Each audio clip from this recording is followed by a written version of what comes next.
This is Kelley Hobart from Alpaca Direct, and we are looking at brioche, and we are going to be doing a BRK Right Slanted Decrease, and that is abbreviated BRKRSL DEC.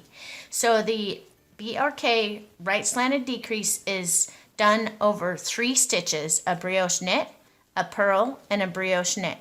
And you start by slipping the first brioche knit to the right hand needle as if to knit. So you go into that stitch with its yarn over and bring it over to the right hand needle. Second step is to knit the purl. Third step, take that stitch that you slipped with its yarn over and put it over. It should look like that. Then you would remove the stitch over to the left hand needle and bind off that other brioche knit from the other side. And that is what your BRK Right Slanted Decrease should look like.